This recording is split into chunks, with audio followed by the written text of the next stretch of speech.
Good to see you all, as always. Tremendous victory, obviously, coming here on the road against a great divisional opponent. Getting a win in any which way possible is, something that we were searching going into this one. But just want to say how proud I am of the defense, the offensive line, the special teams, and the offense. We really played very well on all three phases, but there's a lot of meat on the bone in all three phases. So we got to go back to work and, make sure we correct all the little things, but very proud of the guys. AJ, can you take us through the last throw to Jalen Naylor and what you saw there? I told Speedy ever since, beginning of the season that he's going to make his mark. And, every single day, every single game, he's always doing the dirty work. He's always doing everything right. And, when I saw him manned up and Coach O'Connell gave us, that confidence to go convert on that play, I knew it was meant to be and I knew it was his moment. And, the offensive line did a tremendous job of holding up and he did a tremendous job of bringing it down. What was your reaction when you got the play call and it wasn't fast? To be honest with you, it was just starting my operation, starting my thought process. In those moments, I think clutch is a myth. It's just all about how can you execute that individual play regardless of the circumstances. Those are things outside of our control. So it was just about the basics.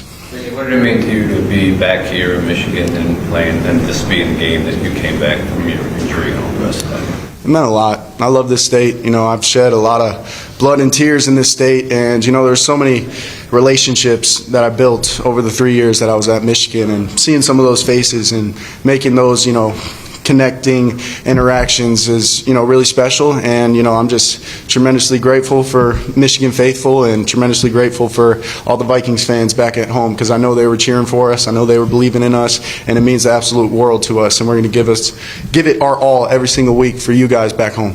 Aaron Jones said that when you guys were talking, that you said we're going to wake some people up today. How important was that for you, not only personally, but for the team and against the division opponent? I just think, even after today, we haven't scratched the surface of our potential. And, this team's so talented, but the most important thing is we love each other. Every single one of us, coaches, players, staff, we have this tight bond that, is something very hard to achieve and you can't buy. And, it's just one of those things where, it's going to click and we're going to peak at some point, but we're not there yet. And, we're just focusing on our process and trying to strive for perfection every single day. JJ, what went into the meeting last night? Kevin O'Connell said that there was a conversation at the beginning of the week between him and the captain just about what was going to go into the week. But what went into it for you in terms of what you want to say to the team, and what was the whole scene like for you as a captain? I thought it was a great idea by Coach O'Connell, and for me, my message was simple. I've been sleeping in my college bed for the past few weeks with little Rome, my kid, and getting my sleep, and I just couldn't sleep, and it felt like I was catching this glare from this silver platter with a juicy opportunity right on top of it. And that's what I told the guys. This opportunity is something that we've been asking for and praying for ever since we started wearing pads. And it's just a realization that put everything into this moment, put everything into this game, and we'll see where we end up. How do you count the fact that you haven't played in so long and you come out, doesn't seem to be any rust, everything's sharp, you get touchdowns in your first two drives and all the rest of it. Where's the let me get back into the rhythm of the game kind of thing? It's just executing ball plays. At the end of the day, I think we handled my high ankle sprain a tremendous way. And, thanks to the athletic training staff, thanks to Coach O'Connell and his perspective on dealing with that, because I felt like I went out there 100% today and, just back where I left off. And, like I said before, it's just about executing plays, not getting into a rhythm, just, do whatever Coach asks. Why are you sleeping in your college bed? You got to unpack some. Just, getting that quality sleep, Yeah, Romy's a tremendous baby, but, babies love to cry in the middle of the night, so, yeah. What did you think of your performance today? I'm happy that we got the win, but I'm not proud, to be honest with you. There's a lot of meat on the bone, and I feel like I could have played a lot better, but coming into this environment and, controlling my emotions, controlling, kind of my temperament going into it, I was proud of that, and just the line of scrimmage procedure. We didn't have too many self-inflicted, but there was some that we need to clean up, and there's a lot I need to clean up. Like the one to Speedy, I got to put that ball out in front of him. He won, and there's a lot of opportunities where I was on the run that I just need to get those reps back again, and not be so amped and miss some of those guys high. So there's a lot that I need to clean up, but I'm happy the boys had my back today and extremely grateful. On those ones on the run, are you saying, or you think you should have kept running, or are you just saying you wish you had more accurate throws, or what? Like what? I just wish I hit him. You know, there's when you're running, you build up so much momentum that if you try to throw the ball the same way when you're not moving, then it's going to fly up. So, you know, just little things like that, and you know, getting more experience with those situations. Ask you about being back in Michigan. Can you tell us what went into wearing that shirt in this game, in this stadium, in this state? Just the mentality. You know, shed a lot of blood and sweat and tears here, and you know, just I'm a Michigan man, and through and through, I love this state. I love, you know, everything that went into kind of cultivating and crafting who I am as an individual, who I am as a football player, and yeah, it's just, you know, something that I wanted to show tribute to, and a lot of thanks. For those who aren't familiar, like, can you just take us through what the chant means and like where it came from? How they worked with it? Yeah, it was just Coach Harbaugh's idea. I don't know how many games you have to play to earn one, but you know, it's just the blue collar mentality, going to work regardless of where it is, regardless of the situation, regardless of the circumstances. We're just going there to do our job and, you know, take care of business. So. What was your reaction when you got back to the locker room and they're all kind of waiting for him? Just, it was awesome. Yeah, just when you're hurt, you know, being on IR last year and being out for 5 weeks, it absolutely kills me not being out there with those guys because I love every single one of them, and you know, I know they got my back and I got theirs the rest of the way. As you're thinking through that this week, when you've missed time and the team's lost a couple in a row, how do you kind of balance the emotions of that part of the season with just saying it is just executing football plays? How do you kind of hold those two things together? Just being present, you know, understanding that, you know, there's like the 3 and 4, whatever the schedule was before this next game doesn't matter. Like that doesn't come into play until later in the year. So we just got to focus on the next opportunity, the next challenge to overcome, and you know, it eliminates all anxiety, all nerves, all outside noise when you just put one foot in front of the other. All right, you come to this place, you know, it's a tough place to come win. Just really proud of our guys, proud of them from the beginning of the week till now. It'd be very easy to just kind of succumb to some of the, you know, some of the aspects of this league when things aren't going your way. And this team just does not do that. We're 2-0 in the NFC North and just earned a very hard-fought, you know, total team win with doing a lot of the things that we thought that it would take to win the game from a standpoint of things that we talked about all week, and was not perfect. There's a lot of things we can clean up, and simple execution here or there might allowed us to you know, win this game without needing to kind of close it out at the end. But always feels like games, you know, are close versus this team for the better part of these football games, and got a lot of respect for them, a lot of respect for their players and their coaching staff.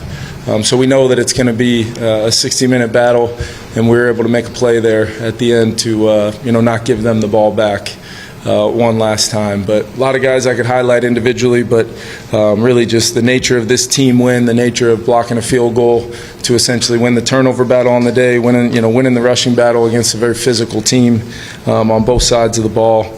And then finding a way to put the ball in the end zone enough when we got down there, you know, was a big thing. Would have loved to punch it in there late when we got down there real tight, but they made a stop there, and we were able to still get the 3 to make it a 10-point game.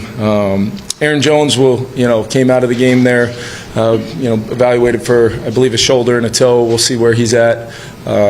Hope to get some good news on Aaron, but thought it was a big thing to have him back on the field with us. And in regards to our young quarterback, I mean, there's, you know, we saw, you know, a lot of the things that he's capable of doing, and we saw some things that as his, you know, he continues his ascension and his growth, he will only get better and better. But there's, you know, 2-0 on the road in the NFC North with him making some critical plays for us to win the game, and we'll all keep improving. Starts with me.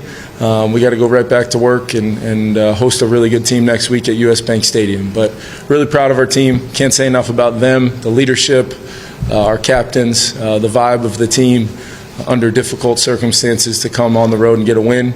And now we will move on to the next. Kevin, what do you think allowed JJ to get off to a quick start there and get it going? Yeah, we tried to have a plan that, we tried to get him into a rhythm. I thought, he was really decisive. He made some nice throws early in the game. I thought the throw to J.A. On third down when they were doubling Jefferson was off some pocket movement, kind of kept his base and gave J.A. a chance to make that play. I'm sure there's plenty more, but just the feel of him playing quarterback mixed with his athleticism, protected himself a couple times when he did, steal us some yardage, got us in the end zone again on a critical 3rd and goal from, I believe, the 9. And then, just his presence. He's a young player in a heck of an environment today. Really, he's had 3 starts, 2 of which in very difficult road environments, and his poise, him running the show, I thought was matched by him making some big time throws. And there's always going to be some things that we can go back and correct. But really proud of the way he competed and battled today. And then, the last throw to Jalen Naylor, we were in a similar situation against them a year ago at home the first time we played them, and we were able to make the play. And Speedy made an unbelievable catch there, it looks like, in a one-on-one situation, and JJ made one of the best throws of the day when we absolutely needed it. On that play, as you mentioned last year's game, there's been some other games where on must have third down and thrown instead of kind of getting run. Yeah. What in this particular situation made you trust JJ in that situation? Yeah, I think it's just total team trust. Total team trust. If we're going to try to end the game if we can. If we feel like there's a play there to go try to do that. And I think just the execution level of our guys when we absolutely had absolutely needed it, was critical.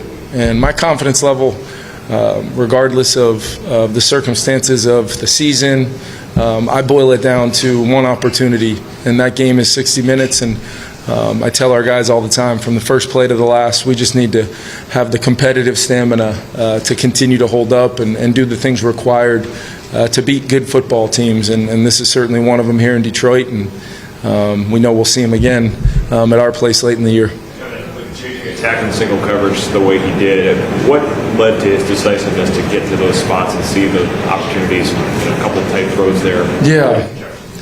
Yeah, I think I think what it was is we saw Justin Jefferson warrants a lot of attention, and depending on the down and distance, depending on the situation, I thought they called a good game to try to limit his impact. That's where you'd love to get a little bit more catch and run on some of those plays when he does win and get open, specifically on the early downs. But whether it's the Naylor play at the end, Addison's early 3rd down catch, some other ones that JJ was able to make to move the football and give us that new set of downs, give us that chance to reestablish the run game, and just do things that finding the coverage, finding the open guy, finding the void and vacancy. I thought he had a nice zone snap. When Justin was in the backfield, he progressed and found Jordan Addison, ran a great route over the top of that. There was just examples of it. We didn't have a ton of plays. What did we end up with? I think 59 plays. You'd love to get that number a little higher, and I think with a little cleaner execution, we could get there. But between the blocked field goal and the Harrison Smith fumble recovery, what I loved was the complementary nature of that. With that shows you got a totally connected team to make that play and then find a way to get points for sure off those drives, including obviously JJ's touchdown run on a pretty weighty 3rd and 9 there. On 3rd down, in the 4th quarter on the goal line, we prep for a kick a field goal, and JJ goes out. What's the play there? Yeah, TJ Hawkinson's getting out on a route. We're trying to. We ran a similar concept on the early 1st down play. Tried to be physical, and they made a stop. Actually, I think lost a half yard on that play, and then got one-on-one coverage for Justin on the 2nd down play, and I thought they just made a play. Tough cover out there, kind of on an island, and they made a play. And then on 3rd down, just seeing if we can give JJ that run pass option, kind of a traditional heavy grouping goal line type of play, and wanted to make sure we ensured the field goal at that point, but still be aggressive to the point. If it was a little tighter, maybe you can get a run off, but they're selling out to stop the run, and they were able to cover TJ, and really kind of looked like he got held up trying to get out of there. It's really a one-man show with full sell there, but yeah, would love to score a touchdown there and really put the game away. Jalen looked like he was very decisive and confident in the first quarter. Was that a point of emphasis, getting off a fast start or giving him easy plays? Yeah, I mean, nothing's easy in the NFL, so even plays where, he looked decisive, that's just him playing the position and finding completions. Like I said, I thought that early Jordan Addison conversion was a big-time play on a third down. And then just as the game went on, you feel a little bit of the normal kind of ebbs and flows of a game where I think he will continue to learn to just stay totally, present and level in each moment and just continue to work and make up for a lot of lost time in these situations to be able to just consistently do his job with technique, fundamentals, how accurate can we be when guys get on edges versus man coverage, how decisive can we be, check the ball down. I remember early on in the game to Aaron Jones on a play where we got zone coverage and just production can look a lot of different ways from the quarterback position, and it's not always the exciting plays here and there, but those will come up from time to time, but you just can't make it when it doesn't present itself that way, and that's playing quarterback. And I think just his overall demeanor is such a positive throughout the game. He just seems to, if anything, sometimes, he gets really excited. He's competitive. This guy's a winner, and he's now twice this year really found ways to win, under some unique circumstances on the road in the NFC North. This is a tough place to come play. Justin said that a bunch of the captains talked last night to the team. What did you take out of that, and what did you think of? Yeah, I met with a lot of those guys early on in the week, and my meeting on Monday, was hopeful. I was hopeful to set the tone for the week, and it was a long meeting, and I told them at the end of that meeting, this might be the last time you guys hear from me. I lied because I did start the meeting last night, but the captains were very adamant. They just wanted to make sure that everybody heard all 8 of them individually stand up and deliver messages of encouragement of what we've built here, the things that matter from a standpoint of what's in that locker room culturally, and ultimately, just find a way to have the performance needed, whatever that was today, sticking to the principles that we thought were important to win the game, but then collectively doing a lot of things out there at a high level for the guy next to you. It's cliche, but when players deliver that message, some cases emotionally, some cases with some fiery context to it, there was a lot of folks that wanted to play the game last night. We just had to wait until 1 o'clock today. Defensively, what we're able to do to have Goff and Gibbs, off of what they've been doing most of the year. Yeah, I thought the line of scrimmage was big. Our defensive line, our edge players, having Andrew Van Ginkel back, the physicality that they played with up front allowed guys like Cashman and EB to go make a lot of tackles, make a lot of plays. I thought there was knockback. Wasn't always Flo did a really good job mixing it up, but it wasn't always scheme. It was a lot of guys defeating blocks, getting knocked back, trying to stop the run early. And then I thought we did a good job. And I know they, as the game went on, they had some tough injuries that we've experienced kind of all season long of just having to kind of figure it out with some guys down the line on the O-line. But I thought the pressure, I thought we moved Jared off the spot a little bit. He's as good as anybody in the National Football League if he can stay clean all day long. And I thought we were able to move him off the spot and affect some plays. Even when they made some plays, it was, we tried to make it hard on them. And then, they're going to keep competing. They're going to make some plays. They got some really good players over there. And it just felt like our guys just kept playing and continuing to just press onward and find a way to win the game. You see how good Jared had been against the Blues, but you still have that in the game plan? Yeah, it was just a mixture. It was a mixture. It was a lot of showing pressure and kind of varying up the looks from there, showing man-to-man and playing some other things out of it. And I just thought the plan on both sides that the coaching staff put together was the right plan to win this game. They're each their own, and we're going to have to do the same thing next week and on from there. And we've certainly got a lot to build on, a lot of things we can clean up to play even tighter and play even more consistent as a football team, but still complementary when we need to respond to the adversity slipping here and there or activating the momentum changing. It's all part of football. I mean, we talk about a lot of things sometimes, and rightly so. And that locker room, is I absolutely love these players. I love this team. I love our coaching staff. And weeks like this where, in many cases it can go one way or the other. and there wasn't a moment all week, despite some of the things going on and some of the things that maybe were tempting to kind of hang that left. They stayed together all the way through and found a way to get us back to 500 and 2-0 in the division. How much did special teams flip that momentum or help flip the momentum? Yeah, I mean, Miles Price continues to show up. I thought he would have loved to get that. Would have loved to get that touchdown there. They got a holding call there, and we'll have to take a look at it, what we can coach better to clean up our technique, and because Miles is going to give us a chance. I mean, I think he had 164 return yards, which all those field position plays, all those times where we can flip the field. And then I thought, even though it wasn't, super exciting in the fantasy football world, I thought the field position, it just felt like outside of that one sequence where we were backed up and then gave them a short field, it felt like for the majority of the game we had the field position where we wanted to allow our defense to go out and get a stop or that turnover. That drive started backed up, got them into a 3rd and long, and we were able to kind of get the punch out there, something we work a lot at, and hopefully start seeing more and more of that show up on Sundays. Thanks, everyone. McCarthy. Thanks, guys.